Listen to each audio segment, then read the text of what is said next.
In this video, I would like to talk about the process of fatty acid synthesis. Fatty acid synthesis is an anabolic process, and that means that you will convert monomers into polymers. You're taking something small and you're building it into something larger. Now, our monomer in this process is going to be acetyl-CoA, and our polymer is going to be the fatty acid chain that we are going to make. This process requires energy.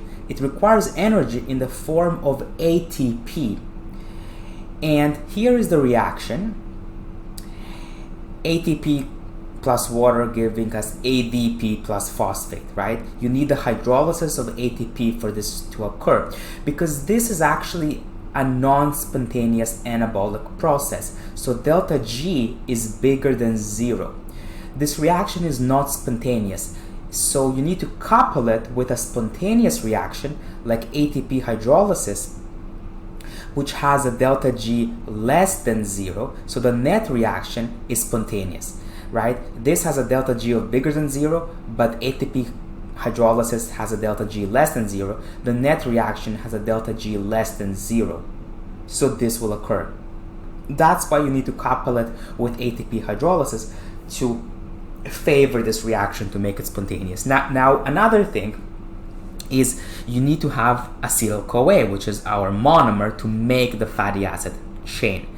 And remember, we saw in the last video how to get that acetyl-CoA into the cytoplasm.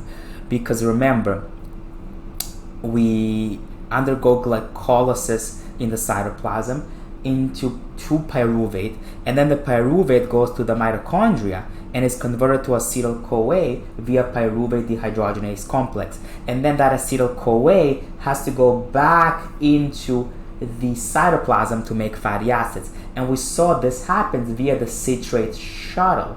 The acetyl-CoA is converted into citrate in the mitochondria by combining with oxaloacetate. Then that citrate can go into the cytoplasm with special transporters for it, and then that citrate can actually be broken down by citrate lyase into acetyl-CoA and oxaloacetate. So, right, that's how you get the acetyl-CoA in the cytoplasm. Now, I drew the net reaction for you guys for fatty acid synthesis. You start off with 8 acetyl-CoA and you combine that with 7 ATP plus 14 NADPH, giving us the 16 carbon fatty acid, palmitic acid or palmitate, plus 7 ADP plus 7 inorganic phosphates plus 6 water molecules that we liberate as well, plus 14 NADP plus and plus 8 coenzyme A molecules. So in this process that I'll talk about, we'll make the 16 carbon fatty acid. That's what we will produce, the saturated palmitic acid or palmitate. If you want to make longer chains, you have to go to the endoplasmic reticulum and use completely different enzymes. In this video, we will stick to the 16 carbon saturated fatty acid, which is palmitic acid, taking place in the mitochondria. We will not look at the enzymes in the endoplasmic reticulum to make longer fatty acid chains.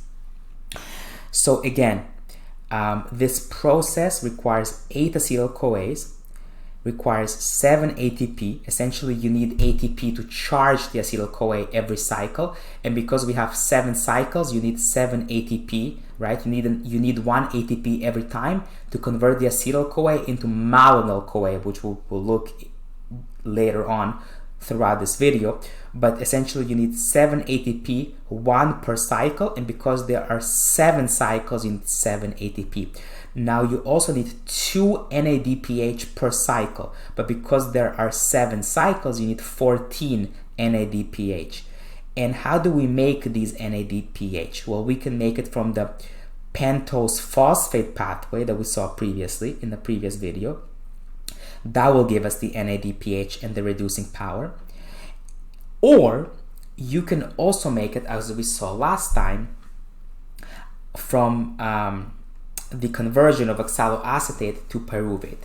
So in the last video, we saw that citrate can be broken down into oxaloacetate and acetyl-CoA via citrate lyase. And then this oxaloacetate can be converted back to pyruvate and give us the NADPH.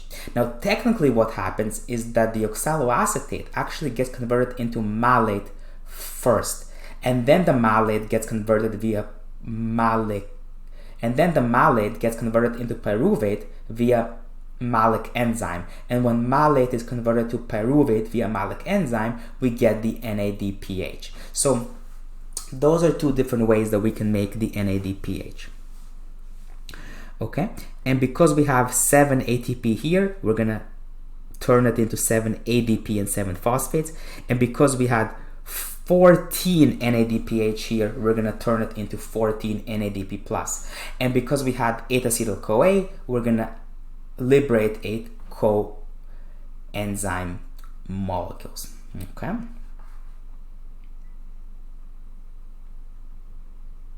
Now, let's go right over here.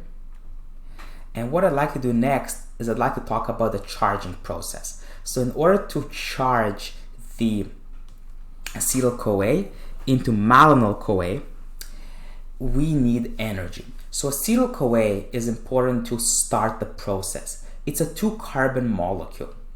And the acetyl-CoA is going to be carboxylated to form malonyl-CoA, which is a 3-carbon molecule. Malonyl-CoA is used in fatty acid synthesis to elongate the chain. Okay, now as I mentioned, this process requires a carbon dioxide molecule because it's a carboxylation reaction, and it also requires energy in the form of ATP. Okay, so ATP is going to be converted into ADP plus phosphate. Now, the enzyme that's required for this to take place is acetyl-CoA carboxylase, because we're carboxylating an acetyl-CoA unit.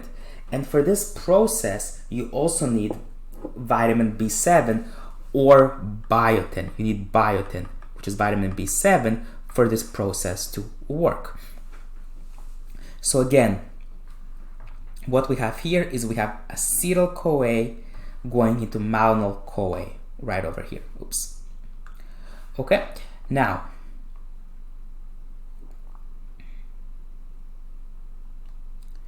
let's have a look right over here. So as I mentioned, this process requires ATP and carbon dioxide.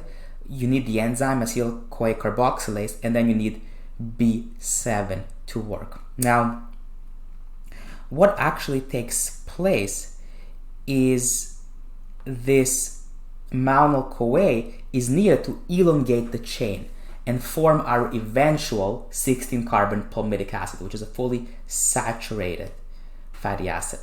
And every cycle, you're going to lose a carbon dioxide molecule, you're going to lose a CO2, you're going to lose a water, and then you're going to require 2 NADPH. That's why you need 14 in total, because there are 7 cycles, 2 per cycle. Okay? And then every cycle, you're going to give off CO2 and you're going to give off water, right? For each 2-carbon subunit. Like for each additional 2 carbons that you add to the fatty acid, you need 2 NADPH, and you're going to give off a CO2 and a water molecule. Okay? Now this step here, going from acetyl-CoA into malonyl-CoA, the charging step, is actually the rate determining step or the rate limiting step, which means it's the kinetically slowest step. And kinetically slowest steps or rate determining steps are well regulated. So in fact, this step is very well regulated. It can be allosterically regulated by citrate. So citrate can actually activate this enzyme, acetyl-CoA carboxylase. And this makes complete sense, because if we have a lot of citrate, remember, the citrate is going to go via transporters from the mitochondria to the cytoplasm, and it's going to liberate acetyl-CoA via citrate lyase, and that's acetyl-CoA can make fatty acid. So the more citrate you have, the more fatty acids you're going to build, and therefore it makes sense that citrate is going to speed up the process of fatty acid synthesis by activating this enzyme that's needed to charge acetyl-CoA to form malonyl-CoA, to go from the 2-carbon to the 3-carbon molecule. Now, another thing that's going to activate this enzyme is ATP. If you have a lot of ATP, you're also going to activate this process. If you have a lot of ATP, you're going to want to build more fatty acids, and you're going to activate the acetyl-CoA carboxylase enzyme as well. Now, this enzyme is going to be inhibited by long-chain fatty acids with coenzyme A on it. And this makes complete sense, because if you have a lot of product, why make more product? This is called product inhibition. If you already have a lot of fatty acids, why make more of them? So fatty acids, like long ones with the coenzyme on it, are actually going to inhibit this enzyme, which is important for charging the acetyl-CoA to form malonyl-CoA. Now, hormonally speaking, insulin, when you're in a fat state, when you had a lot of glucose entering the blood, is also going to stimulate this enzyme, because you want to convert this excess glucose into fatty acids, okay? And this enzyme is going to be inhibited by a variety of hormones like glucagon, cortisol, epinephrine, and norepinephrine. If you have a lot of glucagon signals the release of free fatty acids to the blood.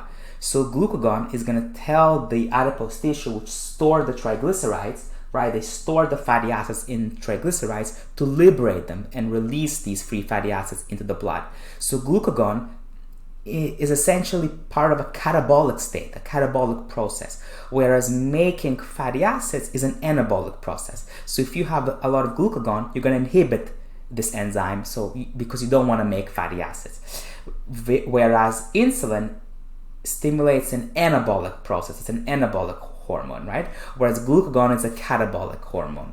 It signals a catabolic state. So insulin is going to activate this enzyme, and glucagon is going to inhibit this enzyme.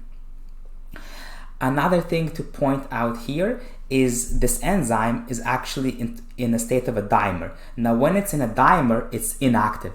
But these dimers can actually polymerize. And when these dimers polymerize, right, so you have these dimers. Now, this is an inactive state.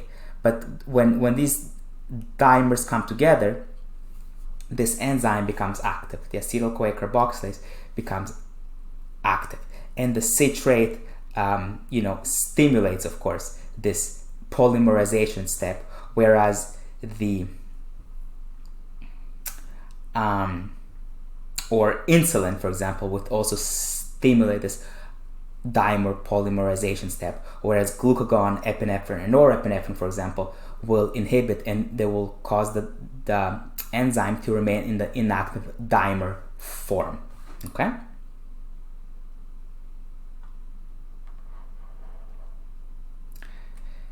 What I'd like to do right now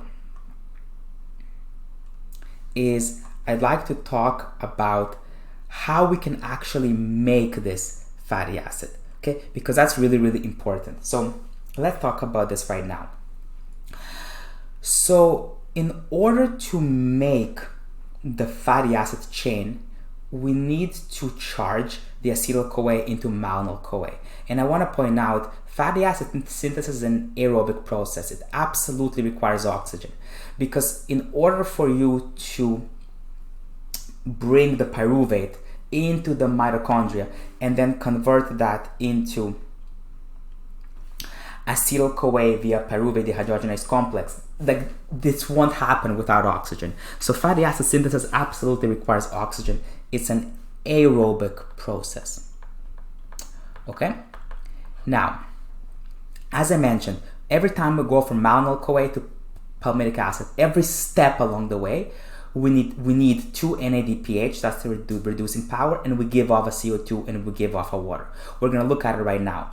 The magic enzyme for these steps to make the final palmitic acid is fatty acid synthase. To be more specific, it's fatty acid synthase type 1. This is a 2 subunit enzyme with sulfhydryl group or a thiol group on each subunit. So you have this SH group on each subunit. And there's also the ACP, the acyl carrier protein, which requires vitamin B5. So you need vitamin B5 for this acyl carrier protein, part fatty acid synthase type 1. And by the way, vitamin B5 is also needed to make CoA, which is part of acetyl-CoA and malonyl-CoA. So vitamin B5 is absolutely essential for fatty acid synthesis.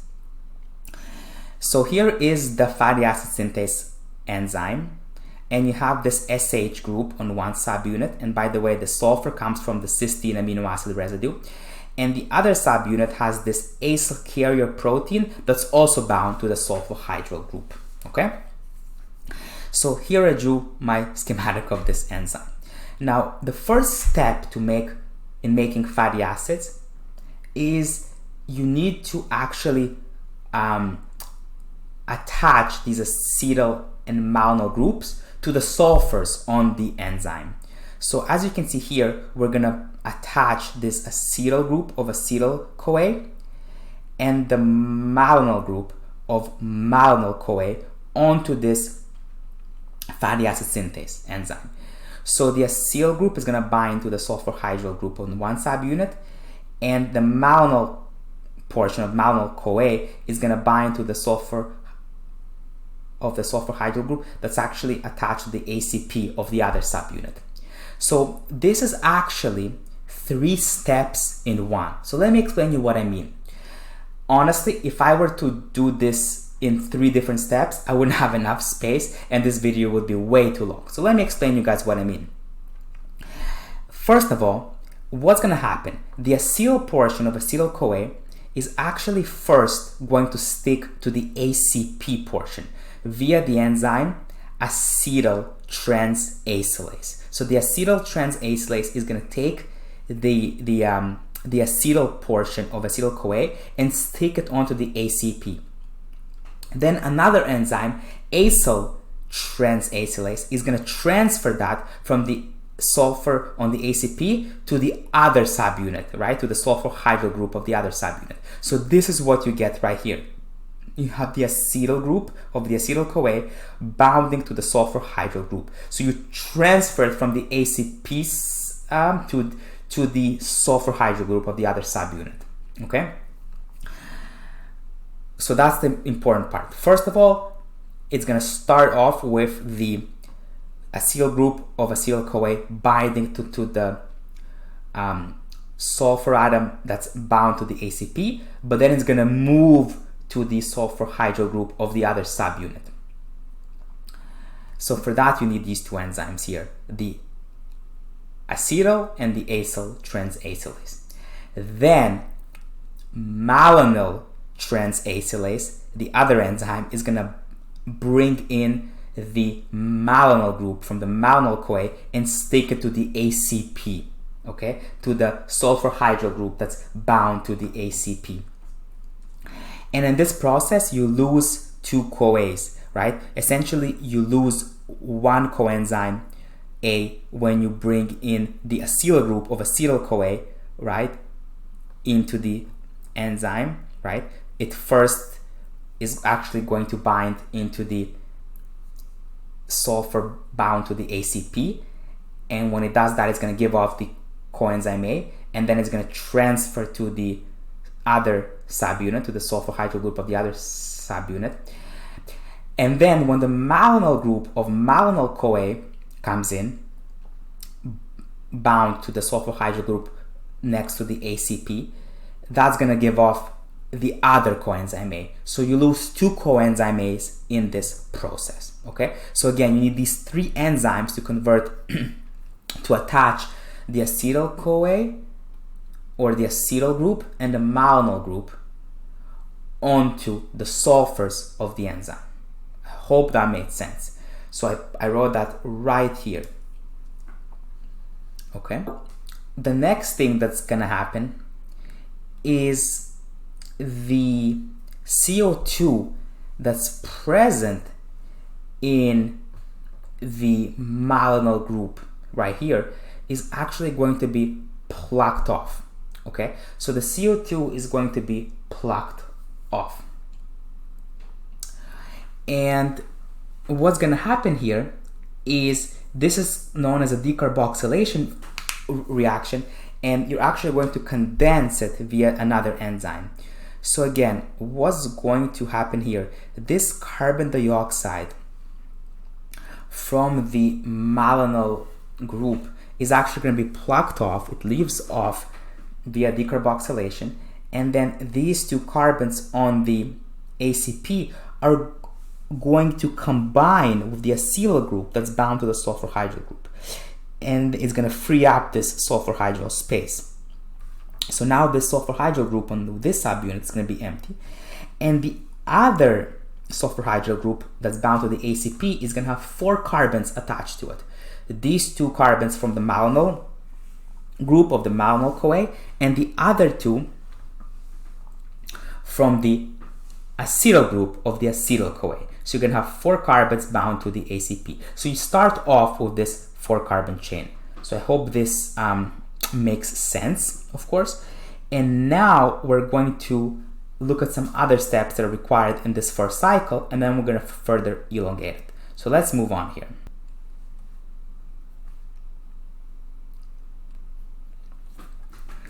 All right, so now that we have 4 carbons bound to the ACP of this fatty acid synthase type 1, which I nicely illustrated here by this cartoon schematic drawing, and then the other sulfhydryl group, right, is going to be free. It's not going to have any carbons bound to it, right? This sulfhydryl group of the other subunit. So there's going to be 4 carbons which are going to be stuck onto the ACP, and I drew it right here. That's how it's going to look like. You have the ACP and you have these 4 carbons. Now, this is actually known as a beta ketone, specifically this carbon right here. And we're going to work with this beta ketone right now. So the first thing we're going to do is we're going to use NADPH. This is the first of the 2 NADPH per cycle that's required to make the fatty acid. So the NADPH is going to give off the electron in the form of a hydride ion, and it's going to convert this carbonyl into the hydroxyl group, right? So it's going to take this carbonyl right here, and it's going to turn it into a carboxyl group. And the way it's going to do that is by adding H's. It's going to add 1 hydrogen to this carbon and the other to this carbonyl oxygen, okay? And the enzyme is known as beta-keto acyl ACP reductase. And this makes sense because we're dealing with a beta ketone of this acyl group bound to ACP, and we are reducing it. So it's a reductase. We're adding protons, okay? And that's why we need NADPH, right? Whether it's from the pentose phosphate pathway or with the help of a citrate shuttle. Now, what's going to happen next? Well, now what we're going to do is we're going to remove a water molecule via a dehydration reaction. So essentially, we're actually going to remove this OH and this H, right? And we're going to form a double bond right here, as you can see. So we're going to remove the H on this carbon and an OH on this carbon, and now we're going to form a double bond right here. And the enzyme is called 3-hydroxyacyl dehydratase. What a mouthful. So the reason why it's a 3-hydroxy is because this is carbon 3 of this acyl chain, right? If we number this carbon as number 1, closest to the ACP, then the hydroxyl group is on carbon 3. That's why it's a 3-hydroxy. This is, of course, an acyl group, and then we're dealing with a dehydratase because we're removing a water molecule and we're forming a double bond. So now it becomes unsaturated because there's a double bond here. But we still have 4 carbons. We still have 4 carbons on ACP, 2 from the acetyl group and 2 from the malonyl group. And so this acyl portion with a double bond is known as an enoyl group. This double bond is referred to as the enoyl group. So remember, we began with a beta ketone or a carbonyl, we turn that into a hydroxyl, and then we turn it into an enoyl group, which has a double bond. So what happens next? Well, let's have a look right over here. So now we're gonna actually take this enoyl group, this one right here, and we're gonna splash H's across this double bond. So we're gonna spread hydrogen across the double bond. Essentially, we're gonna add the hydride, right? Two H's, one on this carbon and one on this carbon. So now we're gonna lose the double bond and it's gonna be saturated here.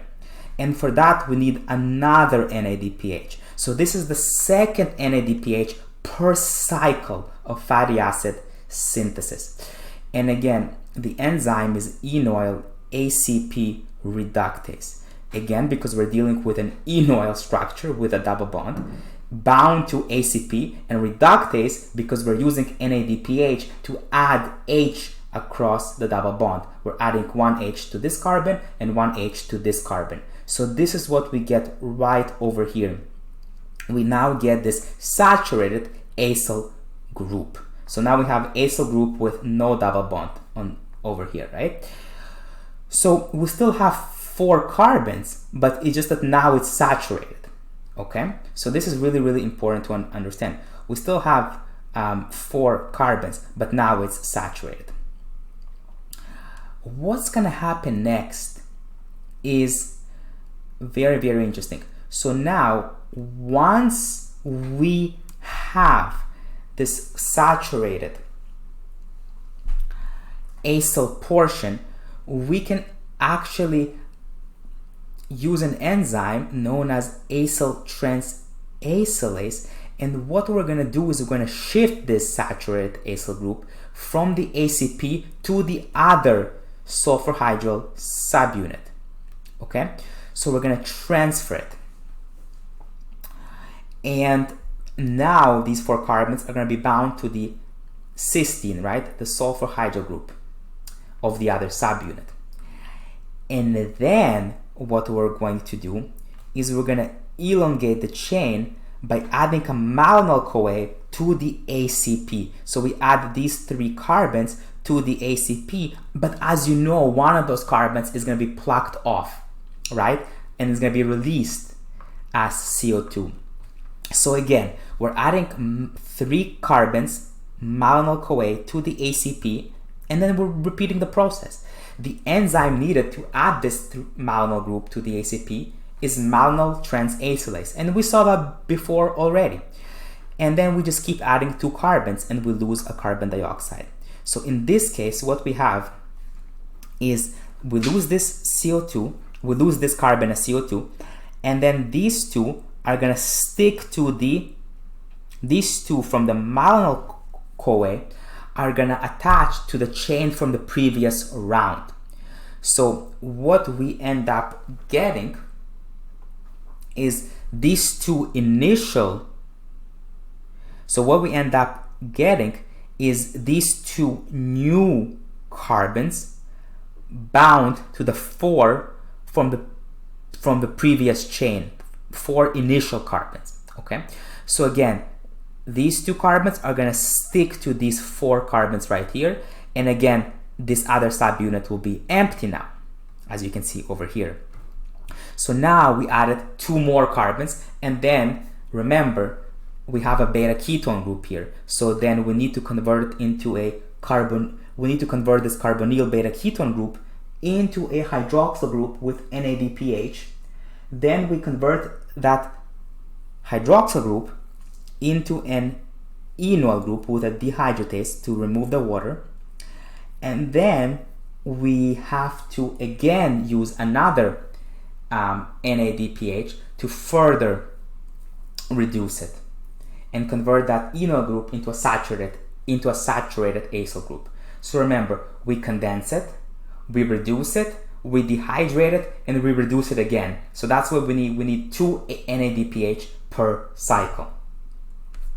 And now that we have 6 carbons here, and as I mentioned previously, we want to form a 16 carbon palmitate or palmitic acid. So then we need to do 5 more rounds because we add 2 carbons every round. So we go from 6 to 8 to 10 to 12 to 14 to 16, right? So from 6 to 8, that's the first round. From 8 to 10 is the second round. From 10 to 12 is the third round. from 12 to 14 is the 4th round, and from 14 to 16 is the 5th round. So there's 5 more rounds, and again, that's what's required to form our fully saturated palmitic acid. And once it's fully finished, again, this subunit is going to be empty with the sulfhydryl group, and we're going to form this saturated palmitic acid with no kinks, no double bonds, and we are done. Remember, in total there are 7 rounds. Okay, so we already did 2 rounds in detail, and then there's going to be 5 additional rounds to form our fully saturated 16 carbon palmitic acid. Now here's a question: how do we get this palmitic acid off the enzyme? And there's another enzyme called thioesterase, which is going to hydrolyze via the hydrolysis reaction to release this 16 carbon fatty acid chain from the ACP of the enzyme. So we're going to release this 16 carbon fatty acid from the fatty acid synthase enzyme. Okay? And what's interesting is once we form this palmitic acid, this is fully saturated, but we can actually convert it into an unsaturated fatty acid with desaturase enzymes, right? So there's going to be these desaturase enzymes which are going to form a double bond. So essentially what we're going to get is we're going to get a kink in the molecule. And some of these are actually formed by us humans, right? We can actually produce these unsaturated fatty acids in the endoplasmic reticulum using desaturase enzymes, as I put here, and of course NADPH reducing power as well is needed. But some are actually essential and we cannot make. Like for example, in plants they're found, and these are the omega. Just a brief note on omega-3 and omega-6, right? So again, omega-3 alpha linoleic acid found in fish, omega-6 linoleic acid found in vegetable oils, and we want that ratio to be 4:1 or less between omega-6 to omega-3. So we don't want to have too much omega-6 in our diet, because too much omega-6 in relation to omega-3 leads to inflammation and increases our risk for coronary vascular disease. So anyways, we form this palmitic acid, and then you can form double bonds via desaturase enzyme to convert it from a saturated fatty acid to an unsaturated fatty acid.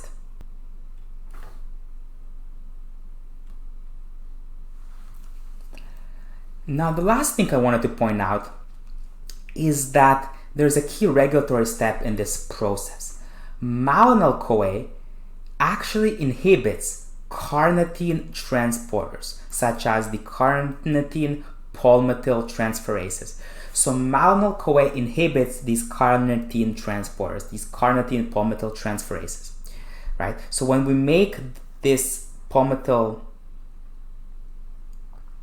acid or palmitate, right, this fully saturated fatty acid is going to inhibit these transporters. And by inhibiting these transporters, right, when malonyl-CoA inhibits them, this guy here, this dude, this palmitic acid cannot enter the mitochondria. So it cannot be broken down for beta-oxidation. And that makes sense because there will be less fatty acids moving into the mitochondria for beta-oxidation, because we don't want to make and break fats at the same time. So if we have a lot of malonyl-CoA, we're making fatty acids, right? We need malonyl-CoA to elongate the fatty acid chains. So we don't want to break them at the same time. That's why we inhibit these carnitine transporters, so that the fatty acid chains that we make cannot go into the mitochondria to be broken down via beta-oxidation. So hope that makes sense. The other thing I wanted to mention is we make a 16 carbon chain, palmitic acid. But what about odd chains? If we want to make something that has 17 carbons or 19 carbons, something odd. Well, in that case, we have to start with a different substrate, which is propionyl-CoA. Propionyl-CoA has 3 carbons, and it will allow us to make odd chains. In the case of palmitic acid, because it's 16 carbons, it's even.